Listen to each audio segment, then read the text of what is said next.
Bueno, pues Atari surge entre el 2010 y el 2011.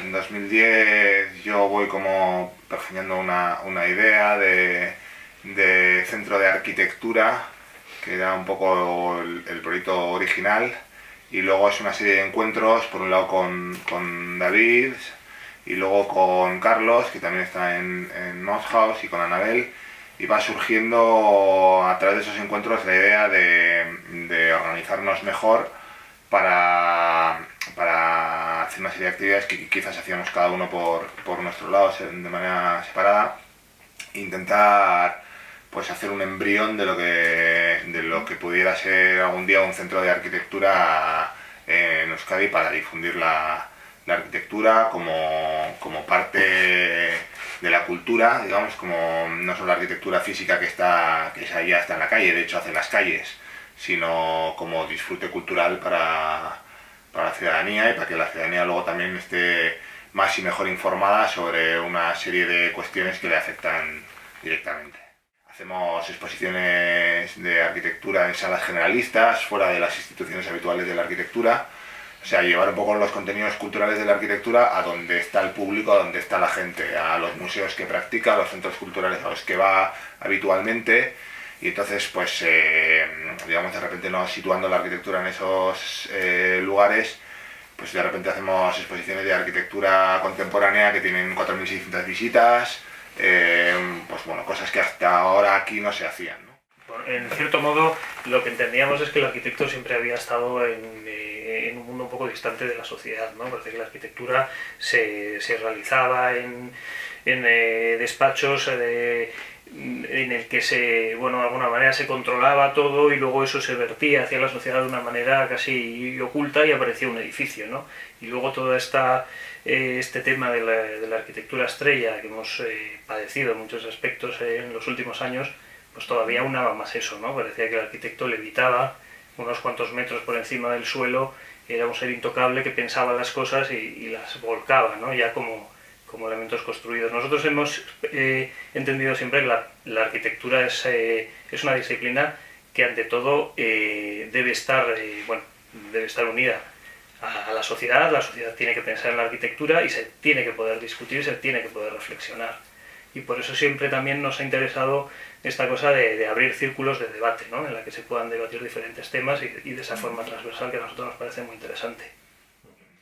Unas actividades que más feedback tiene, que se las suele llevar muchas veces Jonathan, son las visitas. Tenemos un área de trabajo también que es distintos tipos de visitas que hemos solido hacer acompañados con arquitectos, a veces los arquitectos autores de edificios o de lugares, in situ.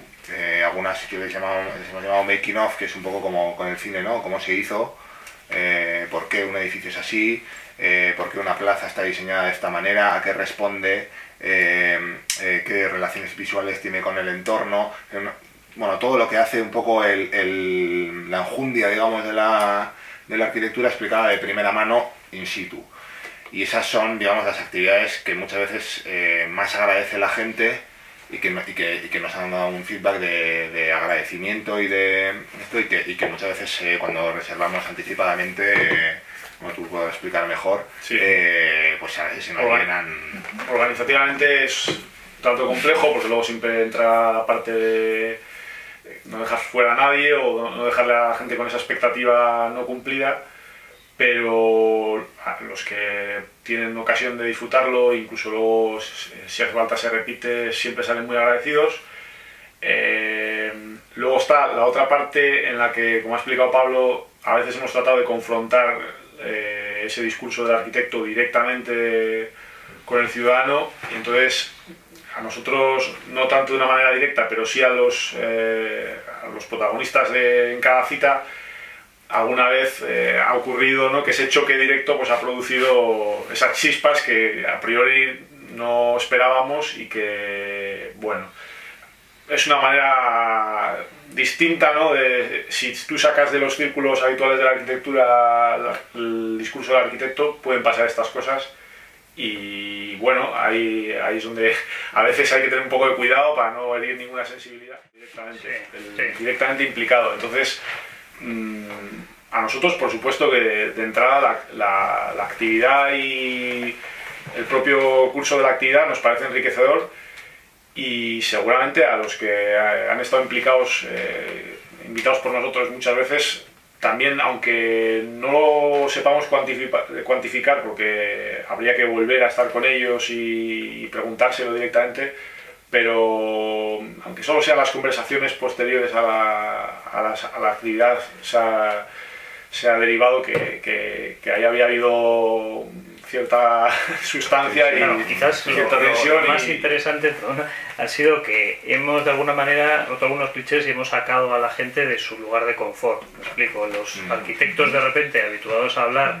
ante un público mayoritariamente de arquitectos, tienen que hablar de repente ante un público que no entiende ciertas cosas, entonces la expresión tiene que ser distinta, tiene que ser más directa, el lenguaje tiene que ser mucho más directo, pero por otra parte ellos de alguna manera les motiva mucho el hablar con gente que es muy receptiva, que no es el público de siempre, que al final aquí pues nos conocemos todos y al final a las charlas de arquitectos y tal pues acabamos yendo un poco siempre los mismos, y de repente un público distinto que mira las cosas diferentes, que hace preguntas diferentes, eso es muy enriquecedor.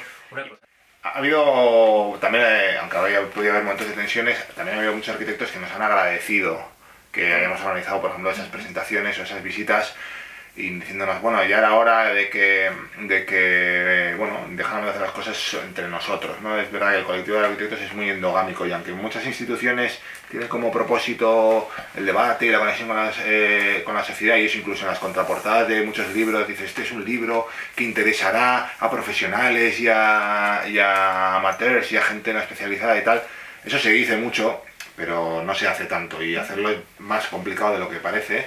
Y como comentábamos antes, hay que cambiar los modos de comunicación, los lenguajes. No hay que pretender que la gente vaya a una exposición de arquitectura en un sitio donde solo van arquitectos, sino que hay que llevar las exposiciones de arquitectura donde va la gente. Hay que organizar visitas pues un sábado por la mañana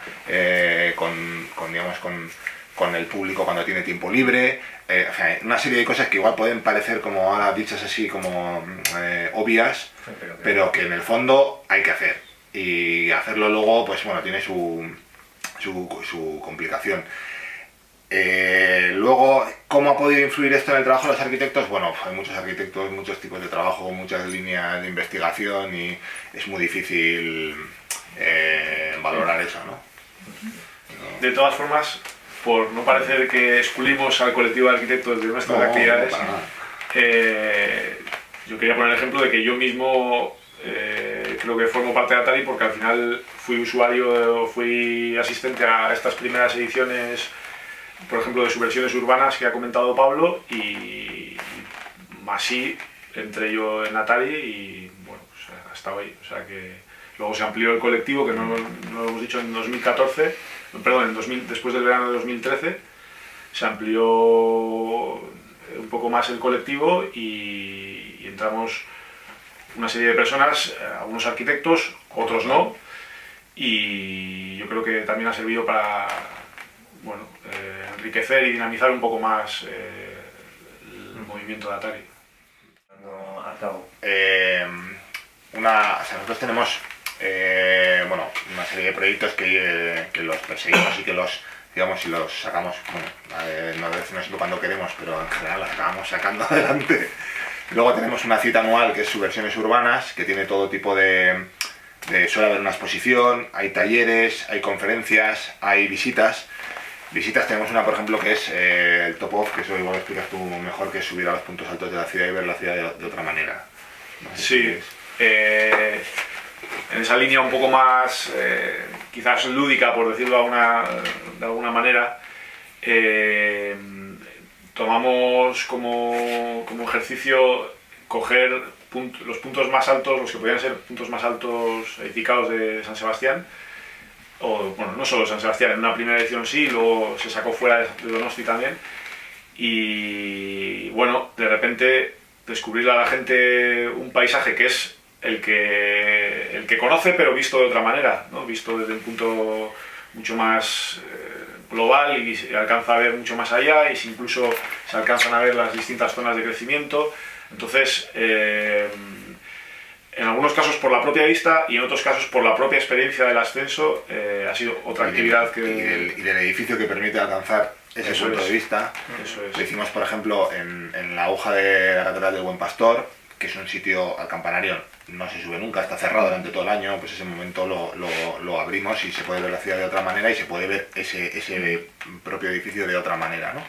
Lo hicimos también en Zaragoza, en la Torre Vista Alegre de Luis Peña Ganchegui, y subimos a la azotea, se ve todo Zaragoza, pero también el responsable del archivo Luis Peña Ganchegui, Mario y Rocío nos explicaron todo, fue una especie de top of y making of a la vez, porque nos explicaban toda la historia, todo el proceso de diseño y de construcción del edificio, todas sus vicisitudes, y subimos y vimos y tocamos y entramos en el edificio, y bueno, yo creo que en la era digital en la que vivimos ahora también la gente agradece mucho todo lo que es presencial, contacto, tocar, eso es lo que hace es eso que dicen los publicistas de la experiencia, te vendemos experiencias y emociones, ¿no? Pues es un poco eso llevado a la arquitectura, es decir, no solo la conferencia, no solo el libro o el texto, los canales habituales, sino lo que es la arquitectura ya física y tocarla, pero además tocarla, entenderla, que te la expliquen, es como más... y al final se hace una experiencia más global de todo eso, ¿no? Sí, hombre, hay opiniones de todo. Además, como sube gente de todas las edades, pues también sí, muchas cosas. No sé, lo que más se siente en el momento, y aunque parezca cursi decirlo, es la emoción de vivir eso que están viviendo en ese momento, y además suele ser bastante fugaz porque los tiempos son cortos, hay que dar paso a mucha gente.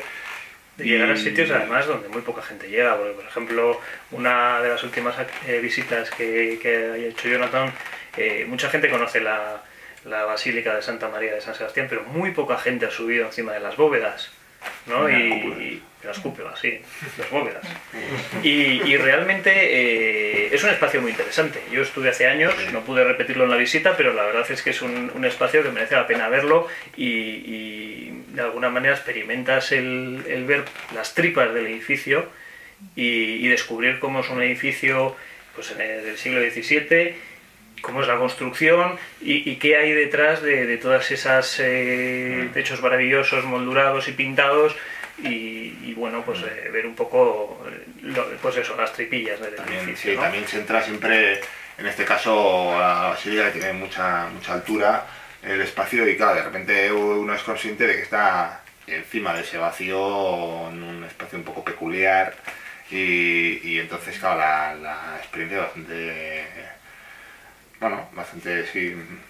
Sí, bueno, y luego, concretamente en esta actividad, también hay que decir que lo que se siente es vértigo muchas veces, porque el ascenso al Buen Pastor es no apto para gente con vértigo. Lo que pasa es que una vez arriba merece la pena, y bueno, incluso sortear el sonido de las campanas, ¿no? Que es algo tan básico, pero tan, no sé, tan chocante y en fin. Está ese punto de vista arquitectónico y está el punto de vista sensorial, ¿no? de percibir esto que hay. Bueno, hay distintos planos, de todas maneras. Hay gente que bueno, igual se queda con la cosa de mirar desde la Torre del Buen Pastor y ya está. Otros preguntan, otros se interesan efectivamente por el tema de, fíjate, pues la aguja es de hormigón. Sí, igual no es tan antigua como creíamos, ¿sabes? Claro. Ese tipo de cosas. Pero en cualquier caso hay un primer acercamiento de ir más allá de la fachada del edificio o de lo que el edificio representa como mero hito en una guía turística, ¿no? Muchas veces vemos la arquitectura como eso, ¿no? Como un elemento de, bueno, los turistas lo fotografían, nosotros ya hemos estado, no volvemos, pero no sabemos realmente lo que hay detrás, lo que representan, cuándo fueron construidos, cómo fueron construidos y por qué. A lo mejor detrás de esa visita algunos de los visitantes se pueden preguntar y empiezan a interesarse por el tema. Es decir, ni se puede pensar que el técnico por ser técnico sabe más y por tanto no hay posibilidad de entrar en un debate con eso, ni tampoco podemos entrar en estos debates de que el usuario es quien decide cuando le da la gana y sin tener ningún tipo de quiero decir, de responsabilidad realmente sobre lo que está decidiendo, que en el fondo de lo que se trata es de abrir posibilidades de que esa crítica sea formada, y esa crítica solamente se puede formar cuando hay una experiencia de debate en el que aportan desde muchas experiencias, digamos, diversos agentes. Ahí está involucrado, por supuesto, el usuario, los técnicos tienen algo que decir, no solo los técnicos que están en el proyecto concreto, sino el colectivo de arquitectos, de artistas, en fin, pero siempre desde un punto de vista de experimentar un intercambio de ideas. Y bueno, a veces también tenemos una eterna pregunta que no sé si se puede desvelar, Sí. la de qué quiere ser Atari de mayor, que bueno, hay ese objetivo que ha comentado Pablo antes, esa aspiración del Centro Vasco de Arquitectura, que sería como dar un pasito más allá, ¿no?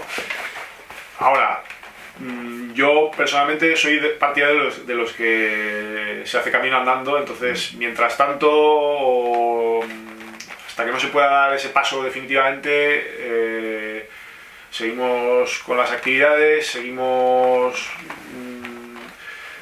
divulgando y comunicando, entonces bueno, todo a su debido tiempo y como insisto...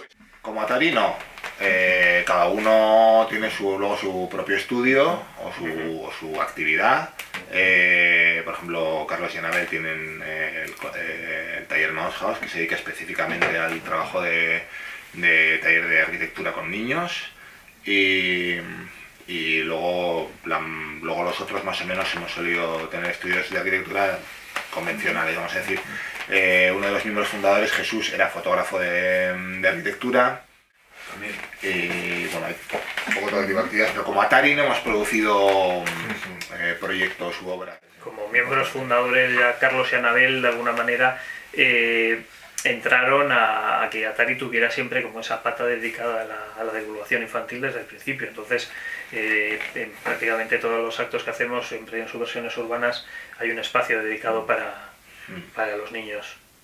Lo que pasa es que eso efectivamente, y es una pena que no hayan podido estar hoy aquí, pero eso podrían desarrollarlo ellos más, porque entendemos también que es un campo, así como el tema de la divulgación para adultos, pues bueno, ya nos metemos un poco todos, el tema de divulgación para niños, yo creo que requiere de un mimo y un cuidado que ellos tienen, que ellos llevan trabajando mucho tiempo y que no se puede tomar a la ligera, no se hace un taller para niños con buenas intenciones solo.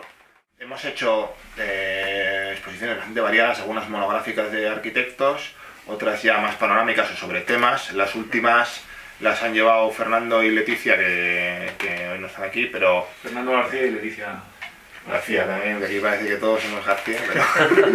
y no somos familia. Pero... Y bueno, yo suelo repetir machaconamente una máxima, que es que hay que hacer exposiciones de arquitectura sin planos. Y bueno, es un poco así una máxima esto, pero porque muchas veces eso genera cierto rechazo entre el público no especializado, ¿no? Y entonces siempre procuramos que las exposiciones tengan como distintos niveles de lectura. El general, el que quiere echar un vistazo, el que, bueno, si ya digamos entra un poco más en materia, y luego ya un tercer nivel, que es digamos el del detalle o el del que quiere estudiarlo en profundidad. Pero muchas de las exposiciones que suele haber son por temas de falta de presupuesto, que en el fondo todos nos estamos confrontados a ello, pero muchas veces se tira de un formato que es el del panel, la foto, el plano, el texto, y a veces algunas son un poco difíciles de digerir. Han asistido los propios arquitectos que han presentado obra, han explicado su proyecto delante de, bueno, pues muchas veces de los vecinos del propio barrio del museo, ¿no? O sea, gente para nada, digamos, del sector cultural, del sector formado, pero que asisten con mucha ilusión, con muchas ganas y que prestan mucha atención a lo que les cuentan, y yo entiendo que al final eso sirve también para verlo de otra manera, ¿no? Para lo que comentaba antes, para ver que el arquitecto no está levitando varios metros sobre el suelo, ¿no? Va allí, pisa el mismo suelo que nosotros y nos explica su obra directamente.